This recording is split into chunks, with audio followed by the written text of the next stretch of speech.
Welcome, everyone. Thank you for joining our celebration of the 46th birthday, 56th birthday of the Wilderness Act. I'm John Stansfield, Wild Connections Vice President. Wild Connections, for those of you who aren't familiar with us, is a nonprofit organization dedicated to biodiversity, biological diversity protection, and restoration of wildlands in central Colorado. Tonight, organization members will share works from some of their favorite writings on wilderness, wildlife, and outdoor discovery. Tonight, the readers' names, the writers' names, and work title appear on the screen at the beginning of each reading so that you'll know when we're changing over from one to another. We hope you're going to enjoy this listening experience, but before I say anything more, I want to introduce Allison Galensky, our organization secretary, but most especially tonight, our technical guru. And she's going to make you comfortable with some of the options on the screen. Allison? Thank you, John. Welcome, everybody. We're going to try to keep this pretty simple with just the speakers on the screen. So I've turned off your video if you've turned it on. Thank you for your patience with that. Also, I'm going to keep everyone's microphone off except for those of us speaking, but you're welcome to communicate with us through the chat window, which you can find most likely by moving the mouse to the bottom of your screen. And if you have questions as we're going through our presentations, and we will go through them at the end of the call. If anyone has any questions about the controls, you're welcome to enter them there as well. Thank you.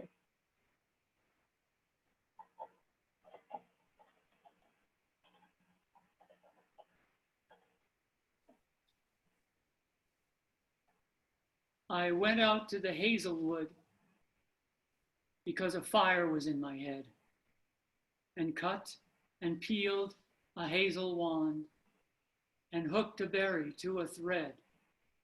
And when white moths were on the wing, and moth-like stars were flickering out, I dropped the berry in a stream, and caught a little silver trout.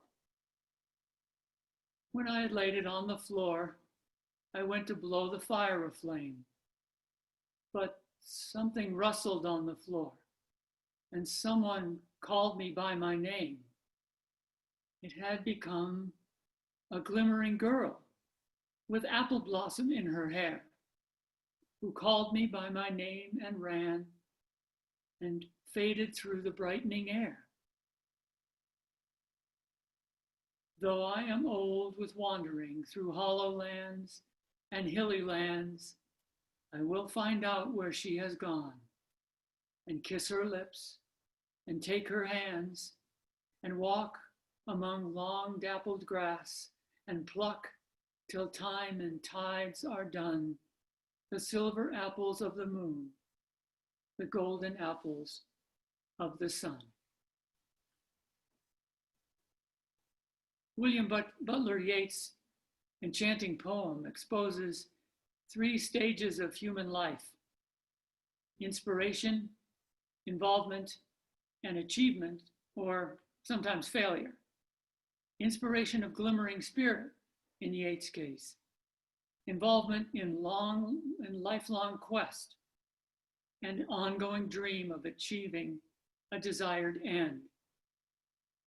We've all had that experience. We get an idea, we work hard on it. Sometimes we win, sometimes we lose. In 1935, 8 conservationists with the inspiration to preserve wildlands founded the Wilderness Society. In 1955, Society Director Howard Zahniser wrote the first draft of the Wilderness Act. On September 3, 1964, after 18 congressional hearings and 66 drafts of the bill, President Lyndon Johnson signed the act into law. Unfortunately, Howard Zahniser died a few months just before that date, before the enactment of the law, unable to see his achievement come to fruition. I'd like to share just a couple of sections of the Wilderness Act with you. You know, that's not quite the usual thing to be reading in a literary forum here, but at any rate, it's wonderfully read, and it'll give you a little idea of what pardon me, getting the pages right. Yes, of what the act says. Well, the first thing it says is an act. Okay, away we go. To establish a national wilderness preservation system for the permanent good of the whole people and for other purposes. In order to assure that an increasing population accompanied by expanding settlement and growing mechanization does not occupy and modify all areas within the United States and its possessions, leaving no lands designated for preservation and protection in their natural condition, it is hereby declared to be the policy of the Congress to secure for the American people of present and future generations the benefits of an enduring resource of wilderness. So the intention there, the intention, and the idea has taken shape. A little bit more, an interesting thing I think is the definition of wilderness here, and then we'll take off in some other stories. Definition of wilderness. A wilderness, in contrast with those areas where man and his work dominates the landscape, is hereby recognized as an area where the earth and its community of life are unhindered, are untrammeled, unhindered, if you will, untrammeled by man, where man himself is a visitor who does not remain. An area of wilderness is further defined to mean in this act an area of undeveloped federal land retaining its primeval character and influence without permanent improvements or human habitation, which is protected and managed so as to preserve its natural conditions, and which, number one, generally appears to have been affected primarily by the forces of nature with the imprint of man's work sustainably unnoticeable. Two, has outstanding opportunities for solitude or a primitive and unconfined type of recreation. Three, has at least 5,000 acres of land or is of sufficient size as to make practicable its preservation and use it in unimpaired condition. And four, may also contain ecological, geological, or other features of scientific, educational, scenic, or historic value. Well, a little introduction to the act, and now you know what you have to do if you want to start a wilderness area of your own. At least you have to follow the definition of the wilderness. So at any rate, one of our readers has not been able, oh, excuse me. I'll get to that in just a moment.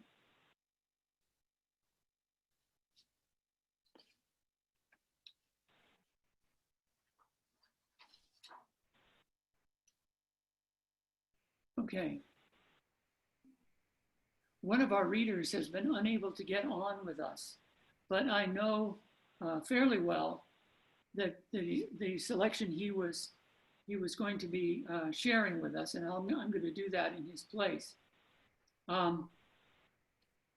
Escudilla, well, let's just say that the author of Escudilla, Aldo Leopold, just happened to be one of those 8 founders of the Wilderness Act I mentioned a little while ago.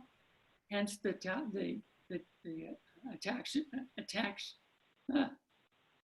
connection there. If you know the name Aldo Leopold, you know that he's very much associated with a book called A Sand County Almanac and sketches here and there. And here's the story of Escudilla. Life in Arizona was bounded underfoot by grama grass, overhead by sky, and on the horizon by Escudilla. To the north of the mountain, you rode on honey-colored plains. Look up anywhere, anytime, and you saw Escudilla. To the east, you rode over a confusion of wooded mesas. Each hollow seemed in its own small world, soaked in sun, fragrant with juniper, and cozy with the chatter of pinyon jays. But top out on the ridge, and you at once became a speck in an immensity. On its edge hung Escudilla. To the south lay a tangled canyon of Blue River, full of whitetails, wild turkeys, and wilder cattle. When you missed a saucy buck waving his goodbye over the skyline and looked down your gun sights to wonder why, you looked at the far blue mountain, Escudilla. To the west billowed the outliers of the Apache National Forest. We cruised timber there, converting the tall pines, 40 by 40, into notebook figures representing hypothetical lumber piles. Panting up a canyon, the cruiser felt a curious incongruity between the remoteness of his notebook symbols and the immensity and the immediacy of sweaty fingers, locust thorns, deer fly bites, and scolding squirrels. But on the next ridge, a cold wind, roaring across a green sea of pines, blew his doubts away. On the far shore hung Escudilla. The mountain bounded not only our work, but our play, but even our attempts to get a good dinner. On winter evenings, we often tried to ambush a mallard on the river flats. The wary flocks circled the rosy west, the steel blue north, and then disappeared into the inky black of Escudilla. If they reappeared on set wings, we had a fat drake for the Dutch oven. If they failed to appear, it was bacon and beans again. There was, in fact, only one place from which you did not see Escudilla on the skyline, and that was on the top, you guessed it, of Escudilla itself. Up there, you could not see the mountain, but you could feel it. The reason you could feel it was the big bear. Old Bigfoot was a robber baron, and Escudilla was his castle. Each spring, when the warm winds, had softened the shadows of the snow, the old grizzly crawled out from his hibernation den in the rock slides and descended the mountain. Bashed in the head of a cow, eating his fill, he climbed back to the crags and there summered peacefully on marmots, conies, berries, and roots. I saw one of his kills. The cow's skull and neck were pulp, and if she had collided head-on with a fast freight. No one ever saw the old bear, but in the muddy springs about the base of the cliffs, you saw his incredible tracks. Seeing them made the most hard-bitten cowboys aware of bear. Wherever they rode, they saw the mountain. And when they saw the mountain, they thought of bear. Campfire conversation ran to beef, bailes, and bear. Bigfoot claimed for his own only a cow a year and a few square miles of useless rocks, but his personality pervaded the country. There were the days when progress first came to the cow country, Progress had various emissaries. One was the first transcontinental automobilist. The cowboys understood this breaker of roads. He talked the same breezy bravado of any breaker of broncos. They did not understand, but they listened to and looked at the pretty lady in black velvet who came to enlighten them in a Boston accent about women's suffrage. They marveled too at the telephone engineer who strung wires on the junipers and brought instantaneous messages from town. An old man asked whether the wire could bring him a side of bacon.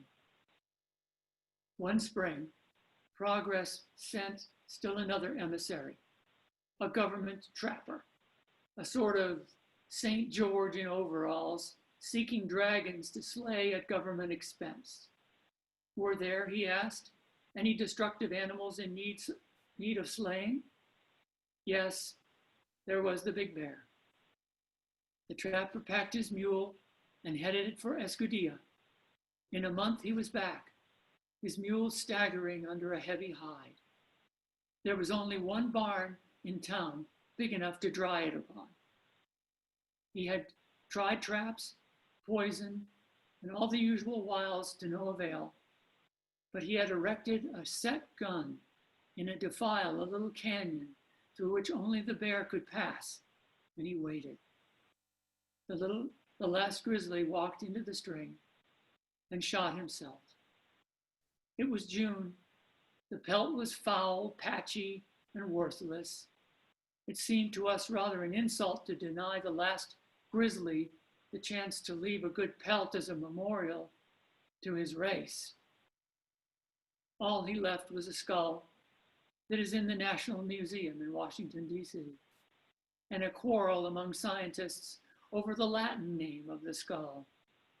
It was only after we pondered on these things that we began to wonder who wrote the rules for progress.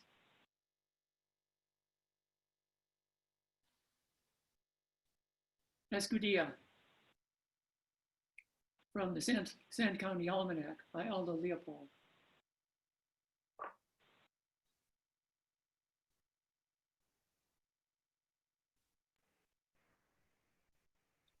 I'd like to, well, actually, I've already introduced Allison Galensky to you.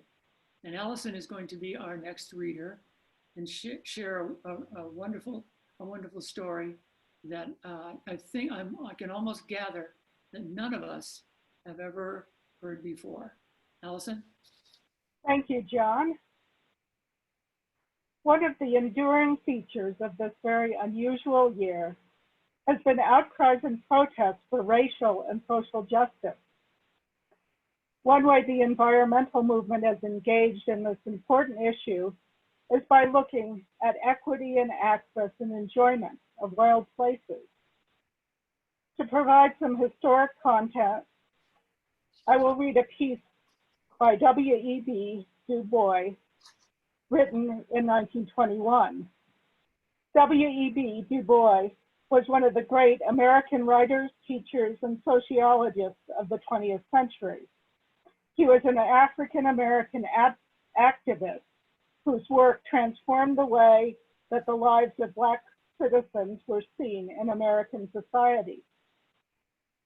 The piece that I'm reading comes from the Crisis magazine that was published by the National Association for the Advancement of Colored People, or NAACP. Du Bois himself helped to found that organization. The text that I'm going to read is about Idlewild, Michigan. Idlewild was one of the few resorts in the first half of the 20th century where African Americans were allowed to buy property. It is surrounded by the Manistee National Forest. As a tie-in to the anniversary of the Wilderness Act, I want to point out the Nordhaus Dunes wilderness area. This unique feature of the Manistee National Forest was designated as wilderness in 1987. The dunes are about 50 miles west of Idlewild. There is nothing to suggest that the residents and visitors to Idlewild would have visited those dunes. As I read the piece, I will share some photographs that were included with the article in the Crisis magazine. For sheer physical beauty, for sheen of water and golden air, for nobleness of tree and flower, of shrub, for shining river and song of bird, and the low moving whisper of sun, moon, and star. It is the beautifulest stretch I have seen for 20 years. And then to that, add fellowship, sweet, strong women and keen-witted men from Canada and Texas, California and New York, Ohio, Missouri, and Illinois, all sons and great-grandchildren of Ethiopia, all with the wide leisure of rest and play. Can you imagine a more marvelous thing than Idlewild? I know the cost and prejudice and intriguing ugliness of Atlantic City. I have tasted the lovely beauty of beach at Sea Isle and sat in the pretty dining rooms at Dale's, Cape May. I have heard of Arundel and Oak Bluff. I have walked the mountains of Asheville and Harper's Ferry, and I know all the byways around little old New York. Beside Idlewild, they are nothing, for not for one moment in fine joy of life, absolute freedom from the desperate cruelty of the color line, and for the wooing of the great silence which is peace and peace contentment. Not for one little minute can they rival or catch the bounding pulse of Idlewild. I have seen the moon rising above purple waters against the velvet background of tall and silent trees. I have seen stars mirrored in the depths of the mystic bosom of the lake. I have seen the sun sink gloriously to rest with no roar of noise or rage of heartbeat, but filmed and crowned and kissed by the music of a million waving leaves and the song of many waters. I have seen the mystery of dawn, the filmy mist that swathed the light limbs of the world and hush of dreamless sleep, the chill of conquered death, and then the wide, wild thunder of the rising sun. All this I have seen, yet this was least. There was one who lost love and found work and was happy. There was one whose cunning fingers daily raised the dead.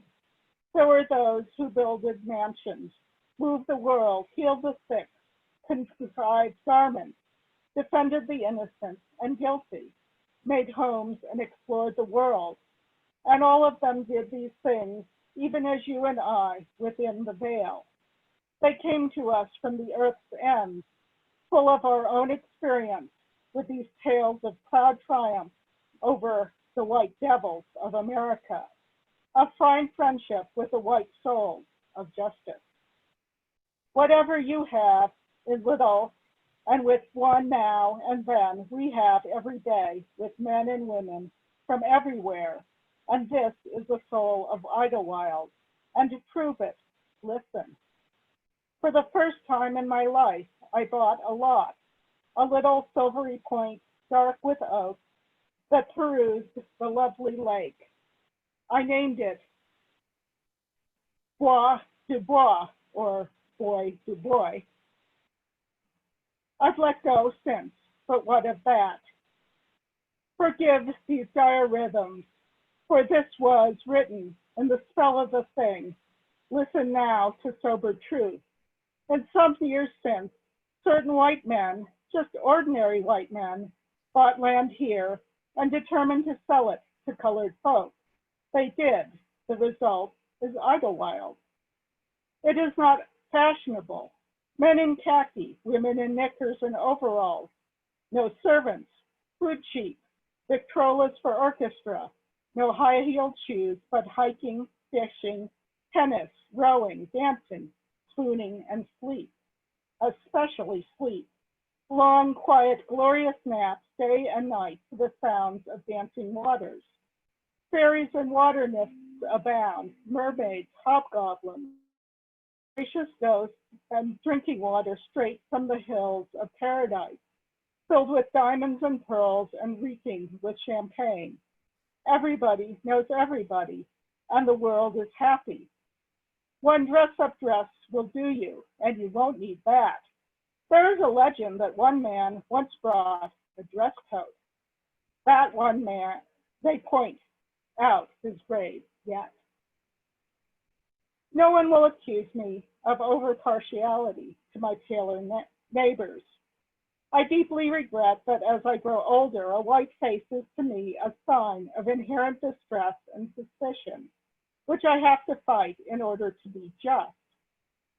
Now, white men developed Idlewild. They recognized its beauty, bought it, and attracted colored people here. They have made money by the operation. That was their object. But they have not been hogs. They have not squeezed the lemon dry, and they have apparently been absolutely open and square and just. Idlewild is worth every penny paid for it.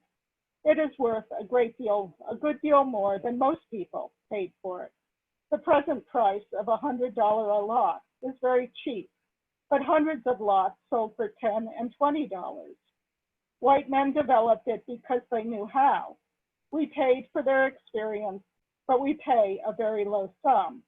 Our hats off to the Idlewild Resort Company. Now comes our turn. The lots are nearly all sold. It is our duty to develop, beautify, and govern it.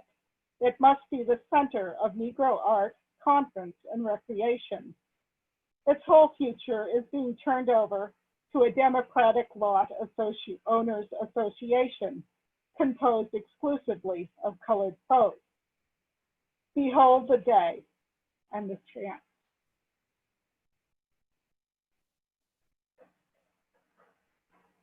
Here are a few thoughts about this text that I read. Enjoyment of nature is universal. It is not limited to the European and European Americans who dominate nature and environmental writing. Du Bois's prose rivals that of anyone writing at the time. Du Bois specifically mentioned how he could never escape the desperate cruelty of the color line, except at Idlewild. Up until the passage of the Civil Rights Act of 1964, there were many places where discrimination against African Americans was perfectly legal and accepted.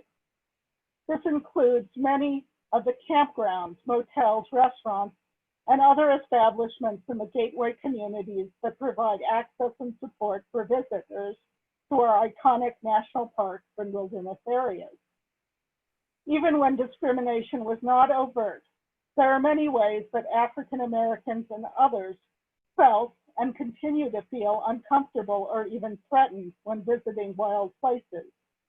The same places that I can visit and enjoy comfortably and safely because of the color of my skin. While much remains to be done to bring equity and justice to our wild places, progress has been made. The racist Jim Crow laws of the 20th century are now a thing of the past, and generations have grown up expecting accommodations to be available to all people. I invite you to learn more about the history and about contemporary activists working for equitable access to the outdoors and other related issues related to environmental justice. Thank you. Thank you, Allison. I'm really impressed with Du Bois' descriptive writing. He was just really taking us along to those wonderful places that he thought were wonderful too at Idlewild. That was fantastic. Thanks. Our next reader is going to be Carl Ford, one of our board members. And as we were putting this program together, Carl and my wife Carol and Carol will be up reading next after Carl. Carol and my wife Carol, and Carl and my wife Carol, discovered that we have one of our very favorite writers. And so we're really glad that Carl is bringing Richard Nelson to us tonight. And I'm turning it over to Carl. I did. So thank you. Can everybody hear me? Yep. Okay. So a bit about Richard Nelson, in case you haven't heard of him. He was born in 1941, died in 2019, just last year. He was an American cultural anthropologist, writer, and author of many books. He spent many years living in interior Alaska with indigenous people and reflected this through his work. The work focused primarily on those indigenous cultures of Alaska and more generally, the relationships between people and nature. In 1974, he left his career as a professor and returned to the villages of Ambler and Shungnak, Alaska, taking a job with the U.S. National Park Service. He worked with the Park Service to map how the First Nation people utilize the wild, both traditionally and conventionally. After spending time in Ambler and Shungnak, Alaska, with Kobuk Eskimos, he traveled to the Koyukuk drainage, dog mushing over Dalkai Pass. And I'd been to the Koyukuk River and didn't know anything about Richard Wilson at the time, but I feel some sort of kinship there. He was inspired to take on dog mushing by his own personal experience with Unipack hunters and their way of life. He spent extended periods of time living with Alaskan Native communities and in the Alaskan city of Sitka, where he resided for many years. His book, The Island Within, was published in 1989 and centers around the historical account of an island located in the Pacific Northwest that is yet unidentified by him, but I'm pretty sure it's around Sitka somewhere. Nelson won the John Burroughs Medal for Distinguished Natural History Writing in 1991 for this book.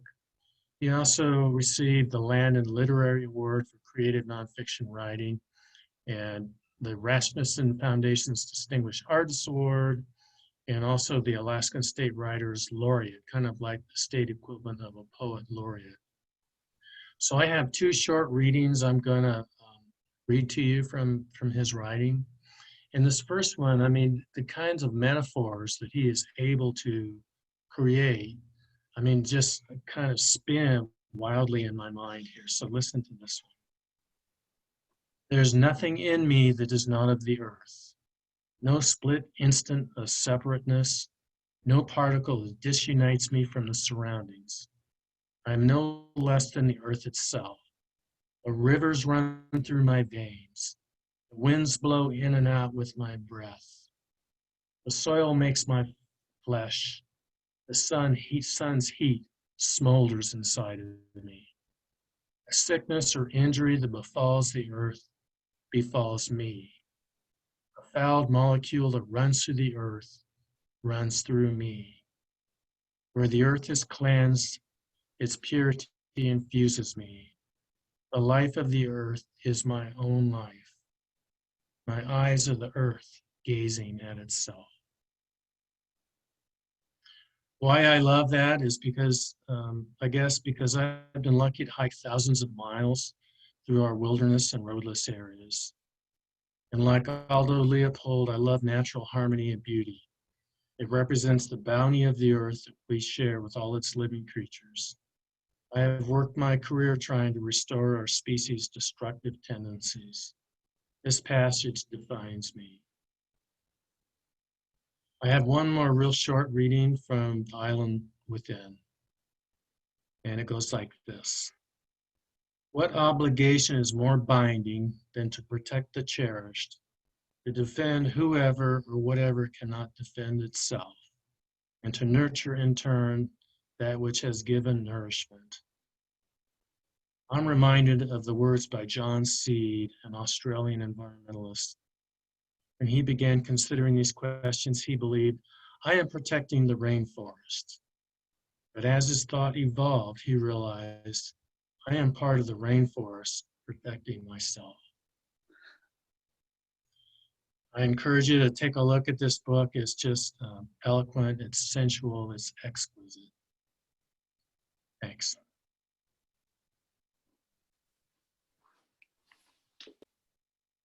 Thank you, Carl. Thanks very much. Two very wonderful Western American writers. Far Western with Richard Nelson for sure, and another with Edward Abbey. And my wife, Carol Stansfield, is up next to share an excerpt from The Journey Home.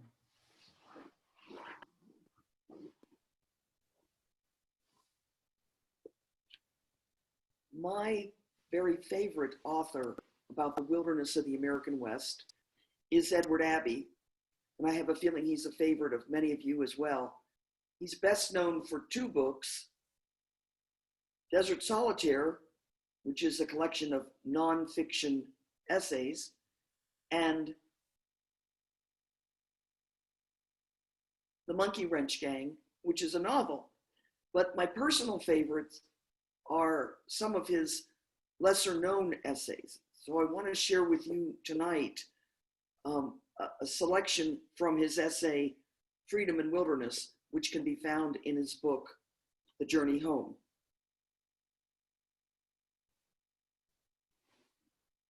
Let me tell you a story. A couple of years ago, I had a job.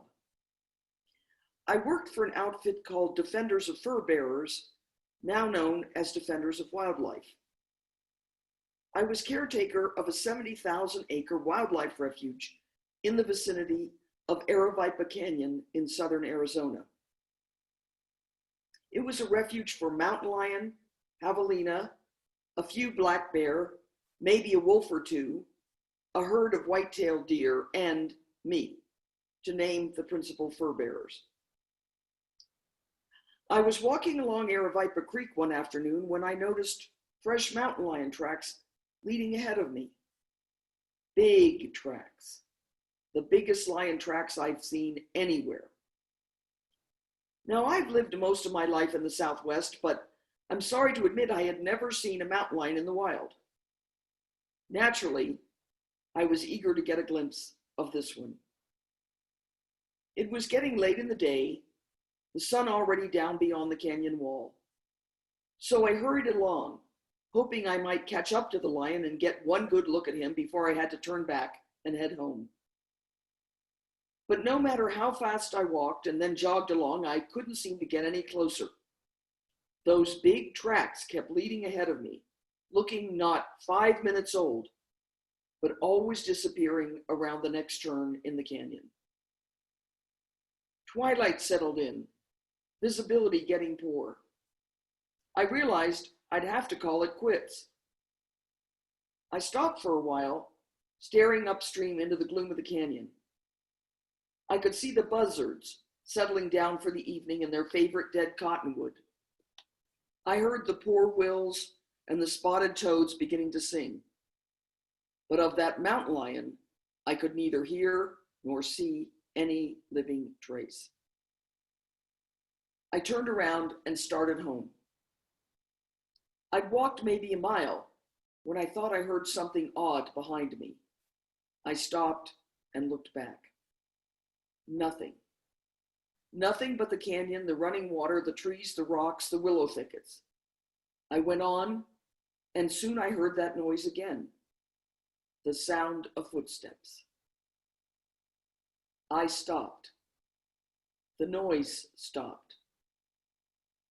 Feeling a bit uncomfortable now, it was getting dark, with all the ancient superstitions of the night starting to crawl from the crannies of my soul. I looked back again, and this time I saw him. About 50 yards behind me, poised on a sandbar, one front paw still lifted and waiting, stood this big cat, looking straight at me. I could see the gleam of the twilight in his eyes. I was startled as always by how small a cougar's head seems, but how large and lean and powerful the body really is. To me, at that moment, he looked like the biggest cat in the world. He looked dangerous. Now, I know very well that mountain lions are supposed to almost never attack human beings. I knew there was nothing to fear, but I couldn't help thinking maybe this lion is different from the others. Maybe he knows we're in a wildlife preserve where lions can get away with anything. I was not unarmed. I had my Swiss Army knife in my pocket with the built-in can opener, the corkscrew, the 2-inch folding blade, and the screwdriver. Rationally, there was nothing to fear, and all the same, I felt fear. And something else too. I felt what I always feel when I meet a large animal face to face in the wild. I felt a kind of affection and the crazy desire to communicate, to make some kind of emotional, even physical contact with the animal. After we'd stared at each other for maybe 5 seconds, it seemed at the time like 5 minutes, I held out one hand and took a step toward the big cat and said something ridiculous like, "Here, kitty, kitty." The cat paused there on 3 legs, one paw up as if he wanted to shake hands. But he didn't respond to my advance. I took a second step toward the lion. Again, the lion remained still, not moving a muscle, not blinking an eye. And I stopped and thought again. And this time I understood that, however the big cat might secretly feel, I myself was not yet quite ready to shake hands with a mountain lion. Maybe someday, but not yet. I retreated. I turned and walked homeward again, pausing every few steps to look back over my shoulder. The cat had lowered his front paw, but did not follow me. The last I saw of him, from the next bend of the canyon, he was still in the same place, watching me go. I hurried on through the evening, stopping now and then to look and listen. But if that cat followed me any further, I could detect no sight or sound of it. I haven't seen a mountain lion since that evening, but the experience remains shining in my memory. I want my children to have the opportunity for that kind of experience. I want my friends to have it. I want even our enemies to have it. They need it most. And someday, possibly, one of our children's children will discover how to get close enough to that mountain lion to share paws with it, to embrace and caress it, maybe even to teach it something, and to learn what the mountain lion has to teach us.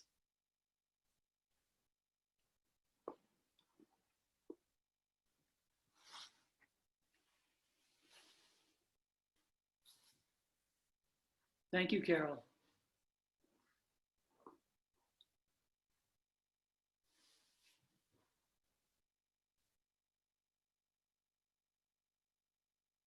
The first director of the Wilderness Society was field biologist Mardy Murie. His wife, Margaret, known as Mardy Murie, was the Society's first secretary. Together, they were the forces behind the creation of Alaska's Arctic National Wildlife Range in 1960 by President Eisenhower. If that name sounds familiar, it's been expanded greatly, and it's still a wonderful, marvelous place known as the Arctic National Wildlife Refuge. At any rate, later in her life, Mardy mentored a young naturalist named Terry Tempest Williams, who in 1997 wrote the foreword for the 35th anniversary edition of Mardy's Wilderness Classic, Two in the Far North. Now, I know you can't read it, but I've got it right here because I'm going to be reading you little segments here, a couple of little segments here. Two in the Far North, Olus and Mardy are the two. And it is a wilderness classic. And if you have never read it, oh, do put it on your list. Do put it on your list. I'm just going to be talking to you about the foreword and sharing a couple of excerpts from the foreword that Terry Tempest Williams wrote for her friend Mardy. The foreword begins like this.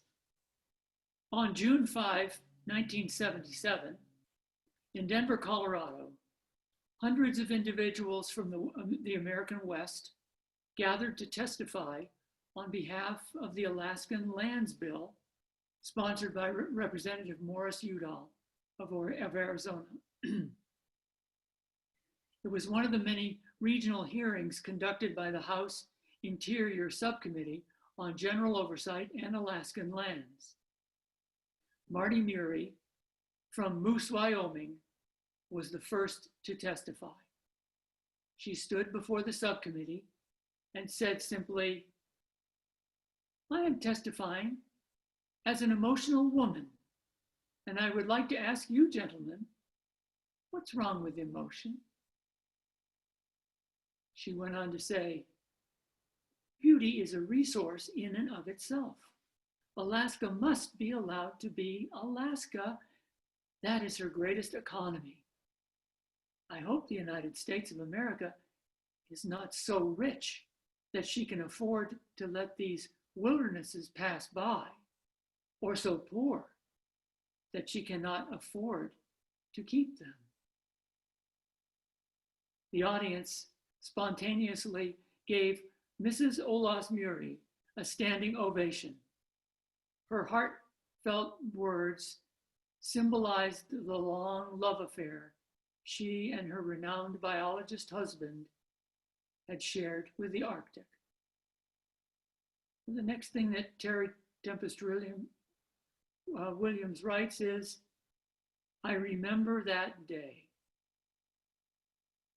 Well, I remember that day, for I was there. Actually, it was in the evening in a large auditorium in Denver, filled with every chair taken and standing room only, as Mardy Murie approached the speaker's platform and delivered what Terry has suggested to us. But I remember that day. I remember hearing Mardy's voice for the very first time after I had read her voice in Two in the Far North and other books that she and Olaus wrote together. So I'll just suggest those books to you too, I suppose. Now, I want to focus a little bit more on Mardy here. So I'd like to go to the end of the foreword and read an excerpt from Mardy herself. There may be people who feel no need for nature. They are fortunate, perhaps. But for those of us who feel otherwise, who feel something is missing, unless we can hike across land disturbed only by our footsteps, or see creatures roaming freely, as they have always done, we are sure there should be such a thing as wilderness. Species other than man have rights too. Having finished all the requisites of our proud materialistic civilization, our neon-lit society, does nature, which is the basis of our existence, have the right to live on? Do we have enough reverence for life to concede to wilderness this right? And then Terry ends this segment by saying, Our eyes met, Marty and Terry's eyes. Our eyes met. Do you think we have it in us? She asked.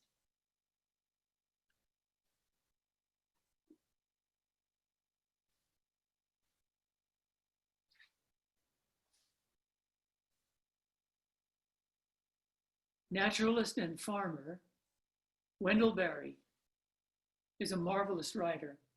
I'm sure many of you know that. I'm going to close the readings tonight with a poem of his, a very short poem, but one that I just love. And I've loved when I heard it by ear, and I've loved it when I've heard it set to music, choral music. Beautiful, one way or the other. The Peace of Wild Things by Wendell Berry.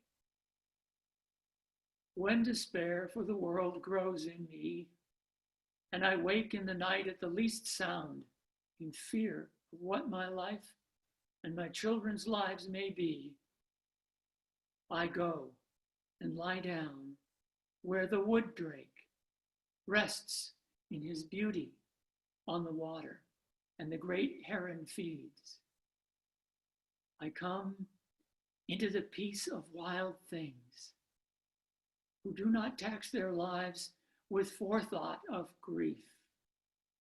I come into the presence of still water, and I feel above me the day-blind stars waiting with their light.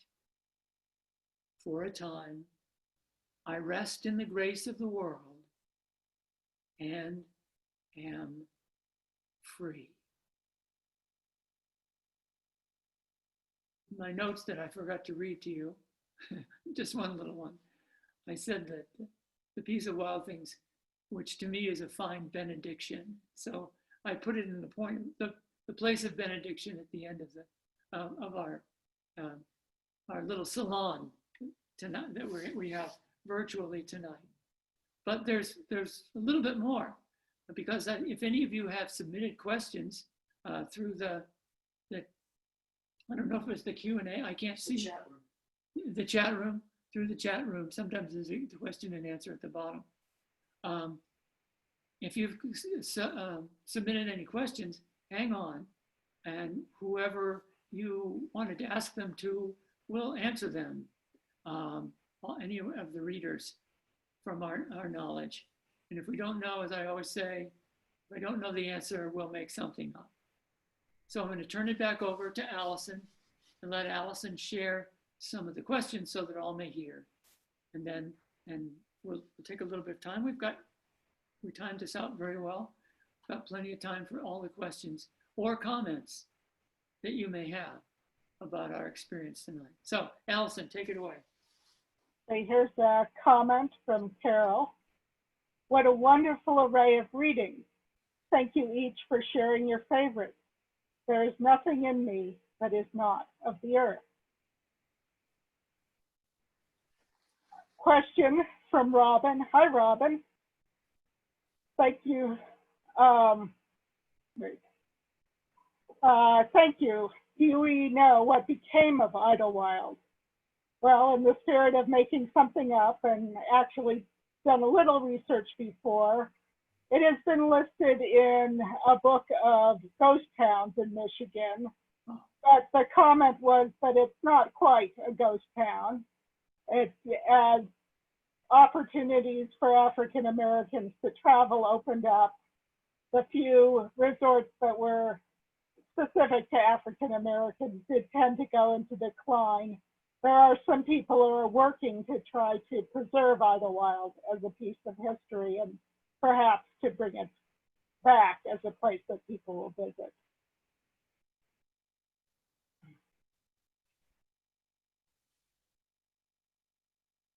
Robin also said, thank you so much for the special acknowledgement of the anniversary of our Treasured Wilderness Act, a delightful celebration.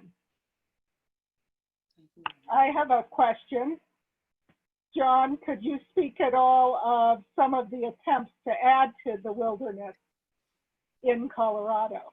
Some of the legislation that has been proposed recently? Yes, yes, I will. When we say legislation that's proposed recently, we have to sort of discount the Colorado Wilderness Act, which Diana DeGette, the representative from Denver, has been faithfully, with support from many of us, including Wild Connections and the Sierra Club and the Wilderness Society, sometimes from the Wilderness Society and Colorado, Conservation Colorado. They've had so many names, I get confused. Yes, and that includes a number of areas, more than 30 areas in Colorado. And it had hard, I said that the Wilderness Act went through 18 hearings in Congress. Well, we, over 20 years, those of us who are supporters, and Diana DeGette with her rigid backbone, we had exactly one hearing in all that time. And as soon as the House was turned over in 2018, all of a sudden things started to move.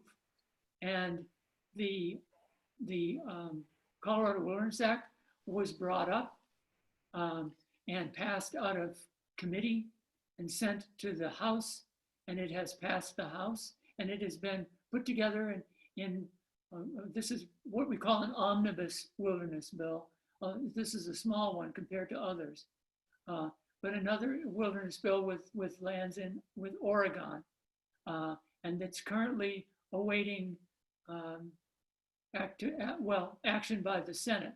And we know that that's a stumbling block, but who knows next year what it's going to be like. Maybe in the 21st year, the Colorado Wilderness Act might make it all the way to the finish line. And so many of our areas, including 6 areas in the Arkansas River Valley, close here to Colorado Springs and the Pikes Peak region,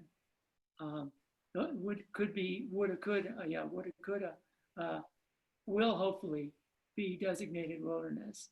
Now there are others. There's the Core Act. The Core Act, I don't have too much information about that, but the Core Act is an act that our Senator Michael Bennet has been working hard on for many years. Not so many as Diana DeGette, but working hard on for I think at least 5 or 6 years or more, because the Core Act has pulled together in omnibus form other areas, primarily on the southwest Colorado and on the western slope. And it pulled together 2 activities that were called the San Juan Wilderness Bill. And Allison may be able to help me out. And the bill in Summit County yeah, I can't remember the exact name, but it's the Continental Divide. It's now, right. Now it's Continental Divide Wilderness Act. Yeah, so at any rate, those have been pulled into the core. And so those are really waiting, and those are really areas that are, it's not just they've been waiting a long time to be dedicated or delegated for wilderness status. It's that they are still, fortunately,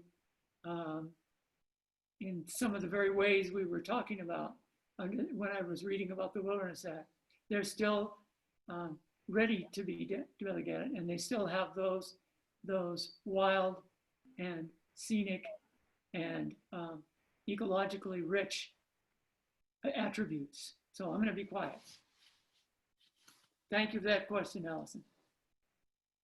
I do want to mention something about the Core Act, that in addition to specifying some places for wilderness, it is also specifying natural historic landscape for the Camp Hale area. And that is an area that my husband has been doing some research into, learning about the men who came and learned how to ski, some of them enjoying it very much and some of them not so much, and how this beautiful mountain valley that is almost back to its natural state, at one point had a giant military encampment, and created men who traveled to Europe and made a difference in defeating the German army and Italian armies. I have a message from Deb Overn. Hi, Deb. For those interested in Idlewild, there was a similar site in Colorado, Lincoln Hills in Gilpin County. Wink's Lodge at Gilpin Hills hosted Langston Hughes, Count Basie, and many others. It was opened in 1922 by Black entrepreneurs from Denver's Five Points neighborhood and closed in 1965. It is listed in the National Register of Historic Places. Google it, there's a lot of info online. They are seeking financial aid and other support for this site and Deerfield, an African-American town on the plains near Greeley.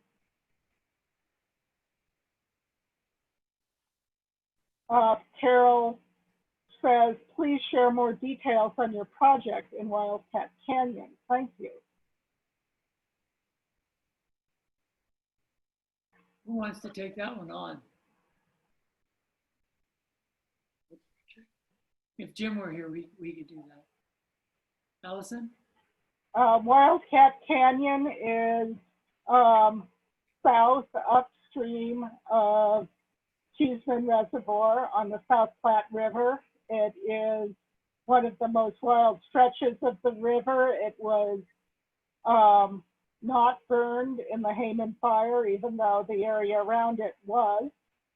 It is also in the past been a place that was popular for all-terrain vehicles, ATVs.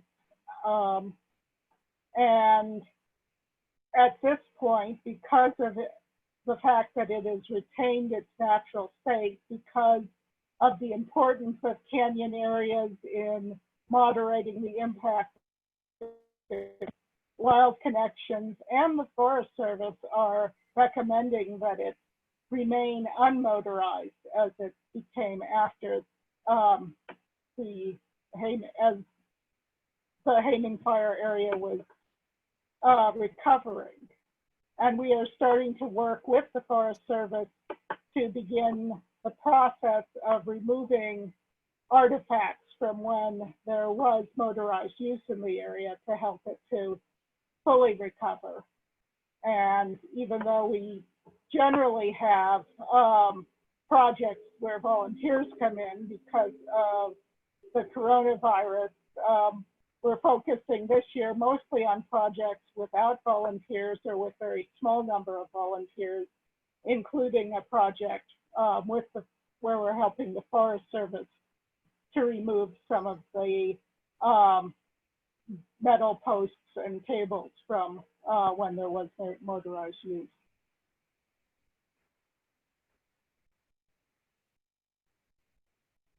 Allison? Yes. Let me mention too, since we were talking about what Wild Connections does in terms of our restoration projects. The Wildcat, it's going to be heavy lifting this year to deal with all the huge, massive, heavy metal signs and the post end cable that is not directing anybody anywhere and not keeping anybody from driving right across the South Platte River and back again, and driving up and down the stream bed if the water's shallow enough. It's a circus. But at any rate, that's what's going to be going on this year. But next year, we hope to be able to get volunteers in the field. So just keep it in mind, and goodness knows, hopefully without coronavirus restrictions, we'll be looking for people to come out and help us with the restoration of some of those areas that have been torn up royally by the vehicles in the present and in the past. And I'd just like to mention too, that coming up on the 12th of this month, we have another restoration project, not too far from Wildcat, but actually right on the edge of South Park, just over the top of LaSalle Pass. And the project is called the LaSalle Restoration Project. And we're going to be putting in some posting cable, working on that, and doing some restoration, seeding, a lot of raking and things like that. And we can only, because of the COVID restrictions, we can only have a few volunteers, but we do have room for volunteers. The problem is you have to be younger than 65. In other words, the restrictions the Forest Service is putting on its volunteer projects is they don't want people who are more eligible to be susceptible to COVID-19. So at any rate, if you could give us, and you can look on your screen right there, take the first half of these addresses here that are being outlined, www.wildconnections.org. If you are younger than 65 and hale and hearty and want to do some work with us, we would love to have a few more volunteers to come and work with a couple of people that we already have recruited. So I didn't plan on doing that, but we still have a little time before we get to the end. Are there any more questions, Allison? I have a comment from Jean that there's a short video on Wildcat Canyon at wildconnections.org. Great. Good. And one final comment from Linda is, thanks so much. They, meaning all of our reading, they were all wonderful. Thank you, Linda. Let me put in just one more word here. Of course, everybody in one way or another seems to be strapped in one way or another with the implications of the COVID-19 outbreak. And one of those things, of course, is that nonprofit organizations are, for obvious reasons, are really coming up short quite often in their fundraising for 2020. And Wild Connections is no exception to the rule. But we have a special fundraising topic right now this summer we would really need help with if you could help us. And that would be, we are sharing the cost of the LaSalle Restoration Project coming up on the 12th with the Forest Service. Their budgets are really strapped, as they usually are. But there's a wonderful organization in Park County that is called the Land and Water Conservation Fund. And they help to fund projects that have to do particularly with the waters in Park County, the headwaters of course, the South Platte River system. But our project at LaSalle doesn't have any water. There are no creeks there. We couldn't put in an application to see if Land and Water Fund could help us, as they are doing with with Wildcat Canyon, very, very substantially. So we need to bring up essentially our match with the Forest Service. We're trying to raise some money. So if you could make a donation in either one of these addresses that are on, or all three of the addresses, the physical address too. If you could make a donation, if you would like to, just earmark it to the LaSalle Restoration Project. And that's LaSalle, like De La Salle the Explorer, L-E-S-A-L-L-E, or maybe it's L-A. L-A, yeah, L-A-S-E-L-L-E. So if you could make a donation there for that, or just out of the graciousness of your good hearts, for any other aspect of Wild Connections activities that you can learn all about on the website and in our monthly Wild News which we'd be glad to send to you if you don't already receive it. So if you can make a donation of any kind, you can see I'm begging, but it's a worthwhile cause, right? That's what they always say. It's a worthwhile cause, and it is. So thank you very much for being with us tonight, for letting me blab on here a little bit in the fundraising department. But it is a real need, and the bill is coming due for the LaSalle project, as they say, very soon. Thank you very much for being with us, and we hope to have you involved in others of our activities in the near future. Yes, thank you, John, and thank you, Carl, and thank you, everyone, for joining us. We will be making a video of this presentation available on YouTube as we work through the technology of transferring it there, and we'll let you know when it's available. And thank you, Allison, most of all, for making it happen, bringing us together. Thank you. And everyone, have a good night.